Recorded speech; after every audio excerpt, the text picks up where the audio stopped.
Baik, Assalamualaikum warahmatullahi wabarakatuh.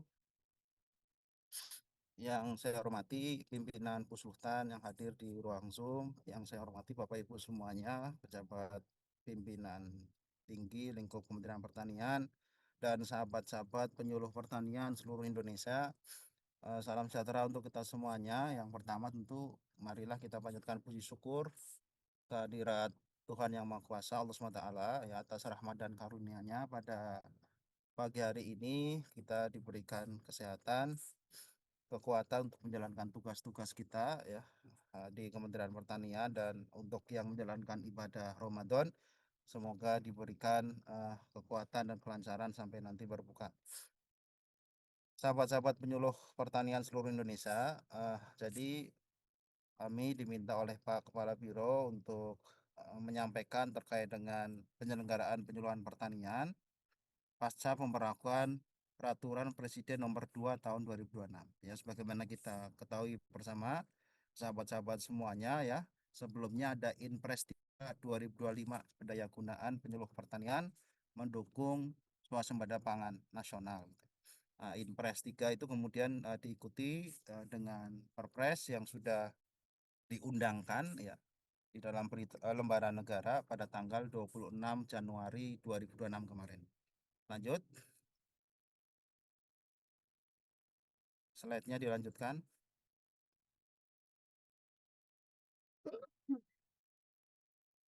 Lanjut, Mbak Ruth.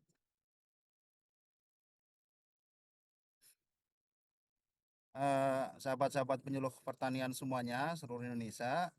eh, Materi saya agak panjang, jadi ini sengaja di depan kami bikinkan summary-nya, ringkasannya. Ya, yang pertama, sahabat-sahabat penyuluh semuanya harus tahu ya dan memahami bahwa telah terbit Perpres 2 tahun 2006 ya, Perpres 2 tahun 2006 tentang urusan pemerintahan konkuren tambahan di bidang pertanian ya yang mulai berlaku pada tanggal 26 Januari 2026. Perpres ini semakin memperkuat ya sahabat-sahabat semuanya terkait dengan ya kewenangan pemerintah pusat untuk melakukan pengelolaan penyuluh pertanian ASN ya. Dalam hal ini adalah PNS dan P3K ya. Jadi pasca Inpres 3 2025 diikuti dengan Perpres ini semakin kuat ya sahabat-sahabat penyuluh semuanya itu di bawah komando Kementerian Pertanian. Oleh karena itu nanti ya pasca terbitnya Perpres 2 2006 karena kewenangan pengelolaan penyuluh pertanian ASN itu sepenuhnya menjadi kewenangan pusat ya dalam hal ini Kementerian Pertanian mulai dari perencanaan ya, pengadaan, pengembangan, peningkatan kapasitas penyuluh pertanian ASN, maka sudah tidak ada lagi formasi penyuluh pertanian ASN di pemerintah daerah. Kemudian teman-teman penyuluh pertanian, Bapak Ibu semuanya juga harus memahami sekalipun demikian ya, Perpres 2 2026 masih memberikan kewenangan ya kepada pemerintah daerah provinsi maupun pemerintah daerah kabupaten kota ya. Karena prinsip dasarnya sebenarnya ya, ini teman-teman penyuluh harus memahami juga ya terkait dengan sistem pemerintahan daerah ya sesuai dengan Undang-Undang 23 tahun 2014 ya tentang pemerintahan daerah bahwa penyuluhan ini bagian daripada urusan pemerintahan di bidang pertanian yang bersifat konkuren. Ya, bersifat konkuren itu artinya apa? Artinya kewenangannya dibagi ya, dibagi antara pemerintah pusat, pemerintah provinsi dan pemerintah kabupaten kota. Sehingga nanti pemerintah daerah provinsi dan kabupaten kota itu tetap melaksanakan penyuluhan pertanian dalam satu daerah provinsi maupun kabupaten kota ya sesuai dengan kewenangan ya. Jadi tetap nanti Dinas Pertanian kabupaten kota maupun provinsi itu melaksanakan penyuluhan pertanian dalam satu daerah yang menjadi kewenangannya. Teman-teman penyuluh semuanya dapat kami informasikan juga ya melalui Perpres 2 2006 ini eh, pemerintah daerah kabupaten kota juga harus melaksanakan kewenangannya. Salah satunya adalah melakukan pengelolaan aset dan fungsi kelembagaan penyuluhan pertanian kecamatan, atau dalam hal ini adalah PPP, dan kelembagaan penyuluhan pertanian desa ya, atau Posludes, untuk eh, penyuluhan pertanian ya. Jadi ini semakin diperkuat dengan Perpres ini ya, bahwa kabupaten kota ya, pemerintah dan kota tidak boleh ya mengalihfungsikan aset PPP ya untuk kepentingan di luar penyuluhan pertanian. Ini amanat daripada peraturan Presiden. Bapak Ibu semuanya, dapat kami sampaikan juga ya, ini dari informasi yang kita kumpulkan dari Biro OSDMA ya, Organisasi Sumber Daya Manusia Aparatur, sampai dengan 13 Februari itu data PPL final yang dialihkan itu sebanyak 38.318. Di dalamnya ada komposisi PNS, ada P3K dan CPNS.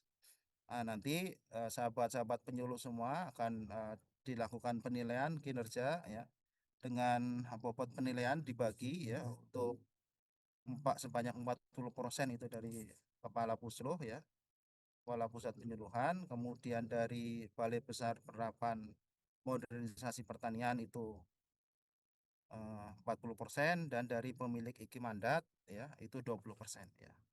Mungkin ini nanti bisa kepala dinas gitu ya, sebagai pemilik iki mandat itu tetap diberikan porsi untuk menilai teman-teman penyuluh pertanian semuanya. Jadi teman-teman yang sehari-hari ya bekerja di dinas ya, harapan kami tetap menjaga hubungan baik ya, dan tetap bersinergi berkoordinasi dengan kepala dinas dan unsur-unsurnya. Bapak Ibu semuanya, jadi nanti harapannya penyuluh pertanian ini akan melakukan beberapa kinerja utama. Salah satunya adalah pendampingan program-program utama Kementerian Pertanian ya. Dan saya yakin ini sudah berjalan selama ini ya, pendampingan laporan LTT, peningkatan produksi, hilirisasi perkebunan ya, kemudian pemanfaatan alsintan, pendampingan penyusunan ERDKK ya, elektronik definitif kebutuhan kelompok, rencana kebutuhan kelompok, dan seterusnya ya. Nah, termasuk nanti pengawalan dan pendampingan CPCL bantuan pemerintah. Nah, ini menjadi apa namanya target yang akan dinilai oleh Pusluh, kepala PRMP, dan tadi ya kepala dinas dengan porsi masing-masing yang tadi saya sampaikan. Lanjut, teman-teman penyuluh pertanian se-Indonesia. Jadi teman-teman di samping harus memahami teknik penyelenggaraan penyuluhan pertanian ya, karena teman-teman juga berada di daerah, tentu menjadi penting ya untuk memahami pembagian urusan pemerintahan ya. Ya, ini untuk pegangan teman-teman sebelum kita nanti memahami apa sih isi daripada Perpres 2 tahun 2006 ya. Jadi teman-teman penyuluhan harus memahami bahwa urusan pemerintahan itu dibagi menjadi tiga. Yang pertama yang bersifat absolut ya, yang bersifat absolut itu yang sepenuhnya menjadi kewenangan pusat ya, pertahanan, keamanan, agama, justisi, politik luar negeri, moneter dan fiskal ya. Ini sepenuhnya menjadi kewenangan pusat. Kalaupun ada UPT-nya di daerah, itu UPT-nya bersifat vertikal, artinya dia menjadi UPT miliknya pemerintah pusat ya, seperti halnya Kanwil itu yang menjadi sepenuhnya kewenangan pusat ya. Tidak dibagi ke daerah. Kemudian di situ ada urusan pemerintahan umum ya, untuk melaksanakan presiden sebagai kepala pemerintahan. Kemudian yang di ujung yang terakhir ini ada urusan konkuren ya. Ya, urusan konkuren di sini diberi penjelasan ya, urusan pemerintahan yang dibagi antara pemerintah pusat dan daerah provinsi dan daerah kabupaten kota ya. Nah, pertanian ini masuk di urusan konkuren yang bersifat pilihan Bapak Ibu semuanya ya. Yang bersifat pilihan. Nah, Bapak Ibu bisa lihat ya bahwa urusan konkuren itu dibagi lagi menjadi urusan wajib dan urusan pilihan ya. Nah, untuk urusan wajib nanti dibagi lagi yang bersifat pelayanan dasar dan yang tidak bersifat pelayanan dasar. Contoh misalnya urusan wajib yang terkait pelayanan dasar itu urusan pendidikan. Urusan wajib yang sedangkan pertanian ya ini teman-teman harus ketahui, pahami itu masuk dalam urusan konkuren yang bersifat pilihan. Ya. Maksudnya apa? Nah, ini dijelaskan di sini nih. Urusan konkuren tadi kan dibagi ya antara pemerintah pusat, provinsi, kabupaten kota ya masing-masing punya kewenangan. Kemudian urusan konkuren ini yang pada provinsinya pertanian ya maka urusan itu menjadi kewenangan daerah tertentu ya.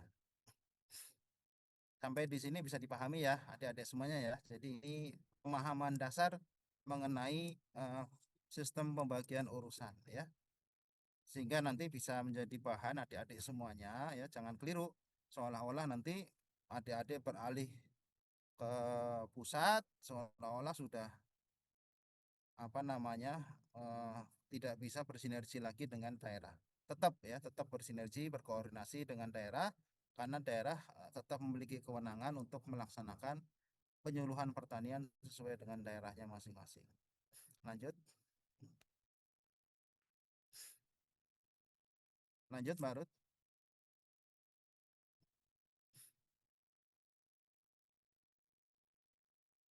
bisa dilanjutkan.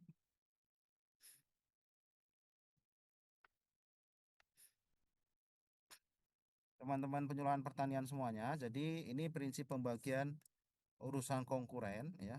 Apa sih sebenarnya kewenangan pusat, apa kewenangan provinsi dan apa kewenangan kabupaten kota? Prinsip dasarnya adalah ya, kalau pusat dia urusan pemerintahan yang lokasinya lintas daerah, provinsi atau lintas negara. Nanti yang provinsi oh, otomatis menyesuaikan ya urusan yang lokasinya lintas daerah, kabupaten kota. Ya. Demikian pula yang kabupaten itu urusan pemerintahan yang lokasinya dalam daerah kabupaten kota. Kemudian usernya atau penggunanya itu adalah lintas daerah, provinsi atau lintas negara itu yang pusat. Sementara yang provinsi ya urusan yang penggunanya itu lintas daerah kabupaten kota. Ya. Misalnya usaha perkebunan di bidang kelapa sawit misalnya, kalau dia melintasi usaha budidayanya ya kabupaten kota ya maka dia menjadi penerbitan izin usaha perkebunannya menjadi kewenangan provinsi. Kalau dia masih dalam skup kabupaten kota, maka dia menjadi kewenangan bupati. Kemudian urusan dampak negatifnya lintas daerah, provinsi atau lintas negara. Ya, ini menjadi kewenangan pusat. Nah, nanti yang kewenangan provinsi, kewenangan kabupaten kota menyesuaikan.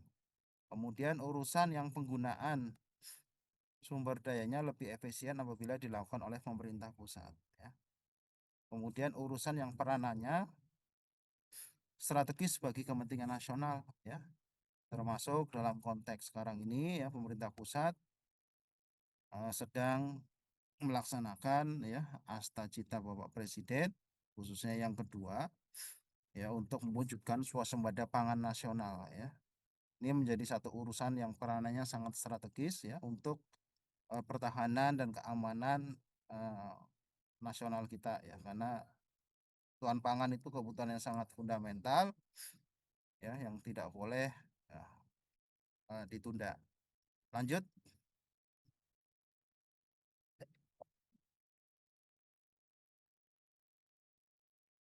Nah, ini Bapak Ibu semuanya ya teman-teman penyuluh, ini substansi Perpres 2 tahun 2006 ya.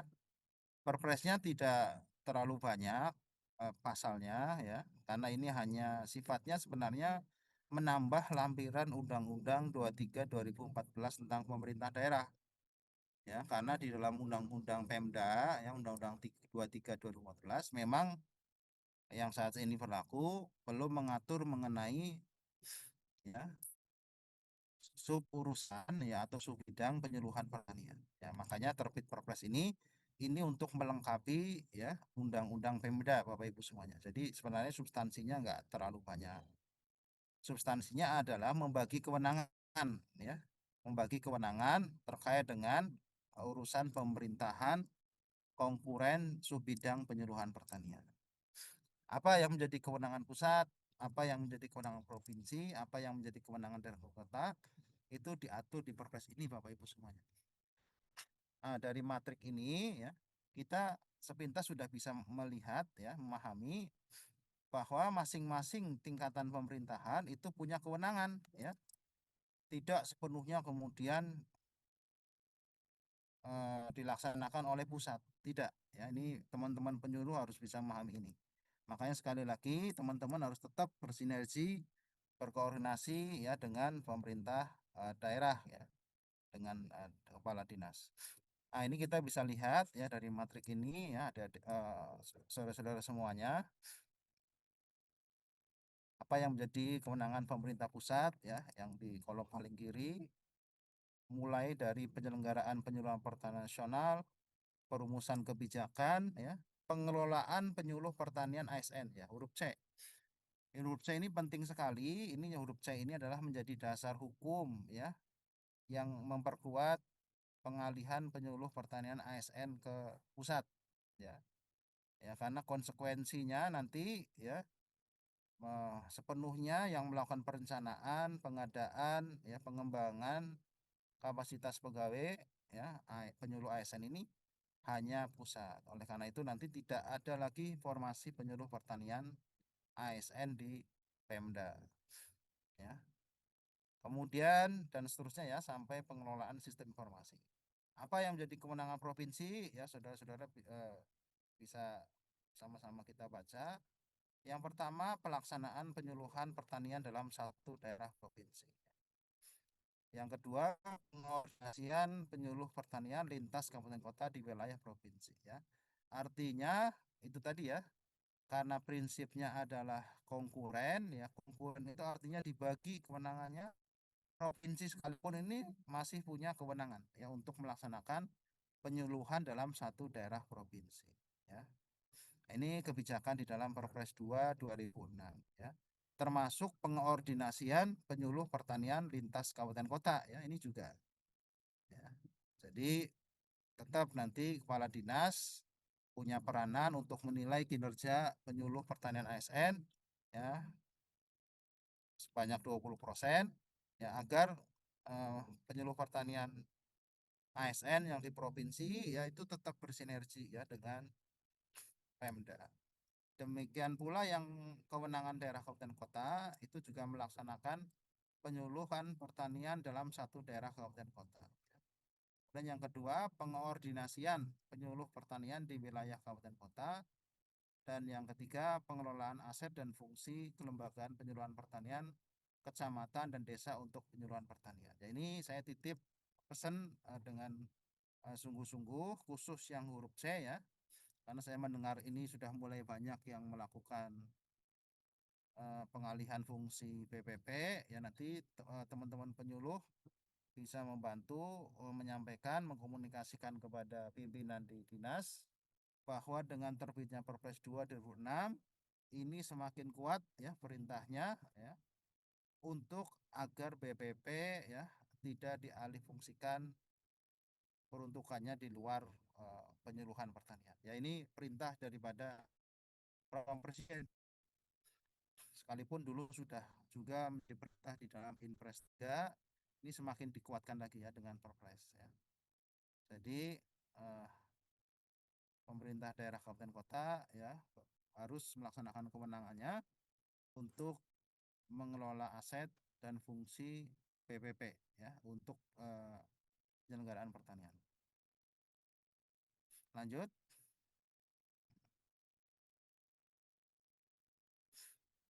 Saudara-saudara semuanya ya, sahabat-sahabat penyuluh semuanya. Jadi nanti karena Perpres ini masih bersifat umum ya, Perpres itu hanya mengenai kewenangan yang dibagi antara pusat, provinsi, kabupaten, kota, maka ya penjabaran daripada Perpres itu nanti akan diatur di dalam Kepmendagri ya, keputusan Menteri Dalam Negeri yang mengatur mengenai klasifikasi, kodifikasi, dan nomenklatur perencanaan pembangunan serta keuangan daerah. Ya, nanti di sana diatur ya, dijabarkan ke dalam program, ya, kegiatan, subkegiatan, kinerja, indikator, satuan, ya, daripada penyelenggaraan penyuluhan tadi, ya. Untuk yang saat ini masih berlaku Kepmendagri 900, ya, titik 1 tahun 2025, ya. Nanti ke depan kita lakukan penyesuaian, ya, karena sudah terbit Perpres 2 2026. Jadi kewenangan tadi yang muncul di kabupaten kota, ya, mulai dari melaksanakan penyuluhan tingkat kabupaten kota, pengordinasikan penyuluh, ya, kemudian mengelola kelembagaan penyuluhan pertanian kecamatan, itu nanti dijabarkan, ya, ke dalam program dan kegiatan di dalam sistem klasifikasi, kodifikasi dan nomenklatur perencanaan pembangunan serta keuangan daerah. Lanjut.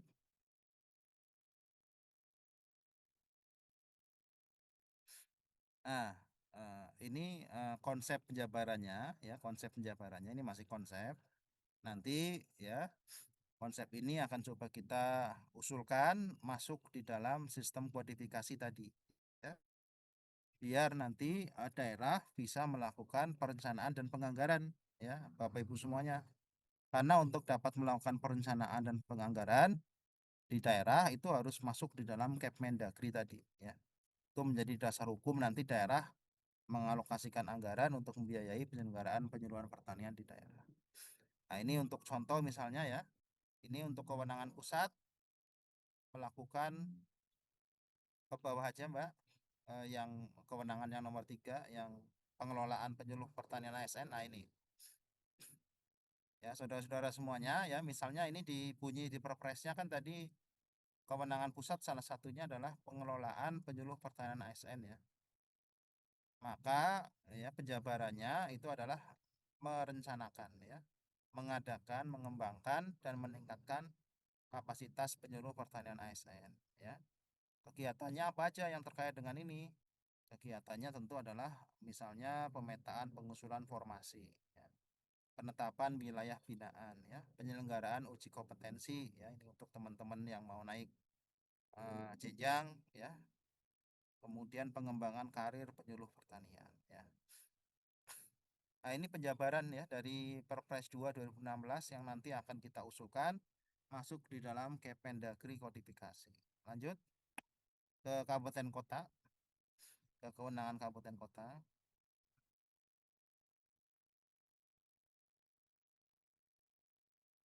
Pak Febi suaranya cukup kencang, ya. Ini ada yang minta dikencangin, ini sudah full banget ini. Cukup Bapak bisa didengar ya Mbak Febi, ya, suaranya, ya. bisa, Bapak. Oke. Saya lanjutkan, ya, Bapak Ibu semuanya, ya, sahabat-sahabat penyuluh. Ini jadi misalnya penjabaran untuk kewenangan kabupaten kota, ya. Kabupaten kota sesuai dengan Perpres 2 2006 itu punya kewenangan untuk melaksanakan penyuluhan pertanian dalam satu daerah kabupaten kota. Ya, penjabarannya seperti apa? Ya, penjabarannya, ya, satu, mengordinasikan pelaksanaan penyuluhan pertanian kabupaten kota, ya. Nah, kegiatannya nanti menyusun rencana program kegiatan penyuluhan pertanian di kecamatan dan desa, ya. Jadi tetap, ya, nanti dinas eh, daerah itu tetap akan mengordinasikan penyusunan eh, program kegiatan penyuluhan pertanian di kecamatan dan desa. Kemudian termasuk melaksanakan kegiatan demplot, demfam, ya, dem area, ini. Kemudian koordinasi kegiatan penyuluhan pertanian antar kecamatan, ya. Kemudian penjabaran yang lain, ya, terkait dengan pengelolaan kelembagaan penyuluhan pertanian kecamatan, ya, ini sudah dijelaskan kegiatannya. Mengembangkan BPP, ya, Balai Penyuluhan Pertanian, melaksanakan penilaian kelas dan klasifikasi BPP, ya, sebagaimana ini juga sudah berjalan, ya, kelas-kelas BPP. Kemudian fasilitasi pembentukan, pemanfaatan dan pengelolaan BPP. Ini yang tidak kalah pentingnya, penyediaan sarana prasarana penyuluhan pertanian di kecamatan dan desa, ya. Jadi meskipun secara apa namanya administrasi kepegawaian Bapak Ibu sudah beralih menjadi pegawai pusat, ya, Perpres 2 2026 masih ya memerintahkan kepada dinas daerah kabupaten kota untuk eh, mengelola aset dan fungsi BPP Bapak Ibu semuanya. Ya, jadi termasuk penyediaan sarana dan prasarananya itu tetap ya ada peran daripada dinas kabupaten kota. Lanjut,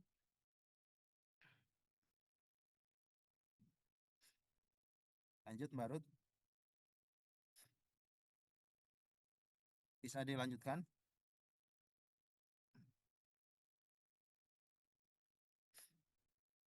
Nah, ini Inpres 3 2025 ya tadi ya.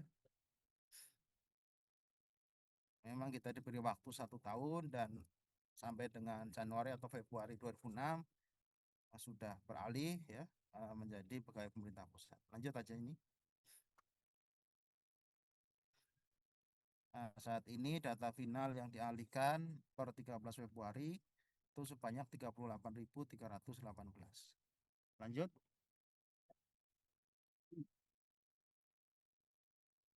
Nah, komposisinya ada 21.166 ya PNS, 15.557 P3K, kemudian CPNS 1.595. Ya ini nanti akan didorong, difasilitasi gitu ya teman-teman penyuluh dengan Biro SDMA ya untuk melakukan untuk apa melakukan diklat dasar gitu ya agar segera nanti diproses menjadi PNS. Lanjut.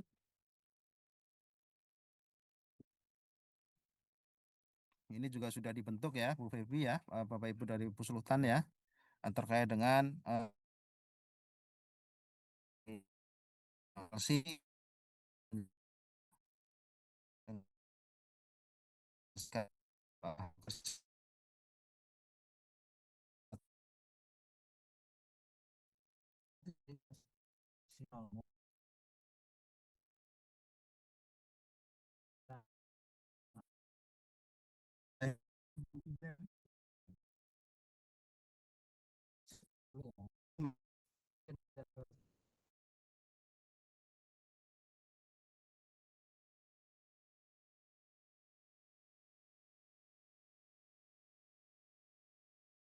Mohon izin Bapak, mungkin ada kendala di internetnya Pak.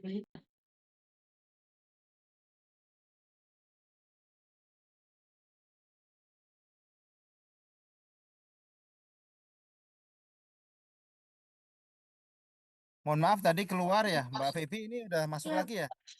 ya Sudah Pak, masuk lagi. barusan sudah lancar lagi nih Pak. Oke. Lanjut. Baik, Ini lanjut. silakan Pak. Ini kan sudah terbentuk kan ya ini ya, Kelsey dan Tinja. Nah, ini rinciannya ya berapa banyak yang utama, madya, muda dan pertama ya sesuai jenjang jabatan dan rincian berdasarkan golongan. Itu juga sudah dikompilasi oleh Biro OSDMA ya. Lanjut. Ini predikat kinerja nanti Bapak Ibu akan dinilai ya sesuai dengan Permen Pan RB 6 2022 ya. Nah, nanti pejabat penilai ini harus memahami ya eh, kuadran kinerja pegawai ya. Ada sangat baik ya, ada baik, ada butuh perbaikan ya. Kemudian nanti akan dinilai apakah di atas ekspektasi, sesuai ekspektasi ya atau di bawah ekspektasi. Lanjut.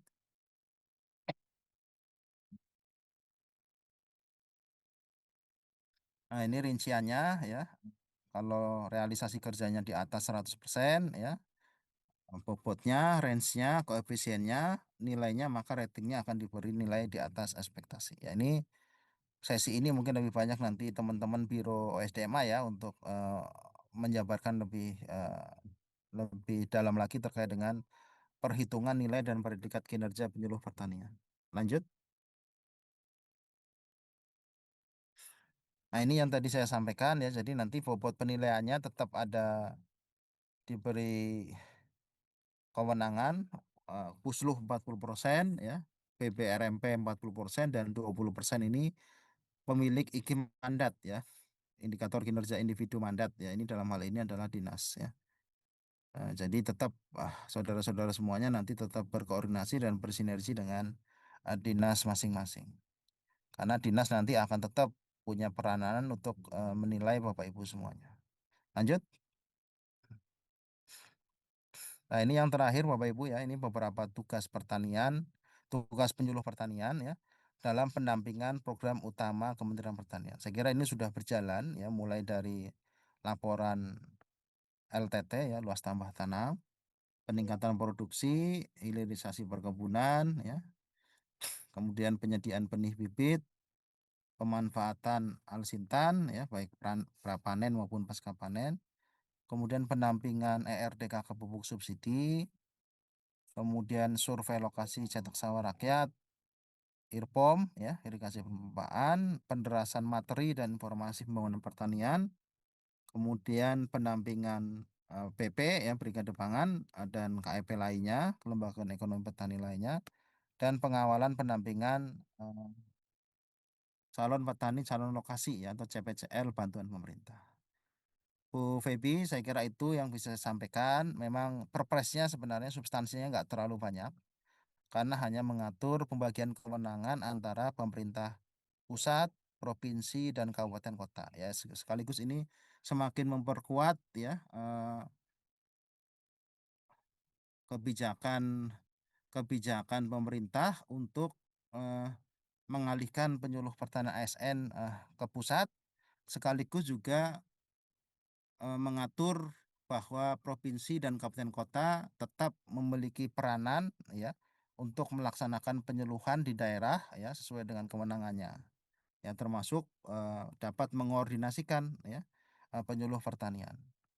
Oleh karena itu eh, saya beberapa kali mengingatkan ya penyuluh pertanian tetap harus bersinergi ya, tetap harus berkoordinasi ya dengan dinas tempat ya sesuai dengan eh, prinsip eh, konkuren ya yang diatur di Perpres 2 2006 bahwa kewenangan subbidang penyuluhan ini dilakukan eh,